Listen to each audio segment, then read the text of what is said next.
വെറും 10 മിനിറ്റിൽ ഗോതമ്പ് പൊടി കൊണ്ട് കിടിലൻ ഒരു 4 മണി പലഹാരം നമുക്ക് ഉണ്ടാക്കിയാലോ. അതിനായിട്ട് നമുക്ക് വേണ്ടത് 1 കപ്പ് ഗോതമ്പ് പൊടി, തേങ്ങ ചിരകിയത് 2 ടേബിൾ സ്പൂൺ, അതുപോലെ പഞ്ചസാര അല്ലെങ്കിൽ ശർക്കരപ്പൊടി ഒരു 2.5 ടേബിൾ സ്പൂൺ, പിന്നെ ഫ്ലേവറിന് വേണ്ടിയിട്ട് ഏലക്ക പൊടിച്ചത്, പിന്നെ നമുക്ക് നല്ല ചൂടുവെള്ളം വേണം. അത് 1/2 ഗ്ലാസ്സാണ് ഞാൻ എടുത്തേക്കുന്നത്.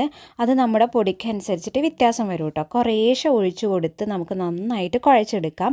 നമ്മൾ ചപ്പാത്തി മാവിൻ്റെ പരുവല്ല, അതിലൊക്കെ ഒരുപാട് ലൂസായിട്ട് തന്നെ വേണം നമുക്ക് എടുക്കാനായിട്ട്. എന്നാലാണ് നല്ല സോഫ്റ്റിൽ നമുക്ക് ഈ ഒരു ഉരുട്ടിയെടുക്കാൻ പറ്റത്തുള്ളൂ. ഇത് നമ്മൾ ഉരുട്ടണ സമയത്ത് കൈ ഒന്ന് നനച്ച് കൊടുത്തിട്ട് ഉരുട്ടിയെടുക്കുകയാണെങ്കിൽ നമ്മുടെ കയ്യിലൊന്നും പിടിക്കത്തില്ല കേട്ടോ.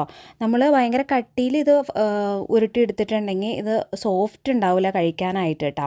അപ്പോൾ നന്നായിട്ട് ലൂസിന് തന്നെ എടുത്ത് ഉരുട്ടിയെടുക്കുക. അത് നമുക്ക് വെളിച്ചെണ്ണയിൽ ഫ്രൈ ചെയ്തെടുക്കുക. ഇഷ്ടപ്പെട്ടിട്ടുണ്ടെങ്കിൽ സബ്സ്ക്രൈബ് ചെയ്യുക. മറ്റൊരു റെസിപ്പിയായിട്ട് വീണ്ടും കാണാം.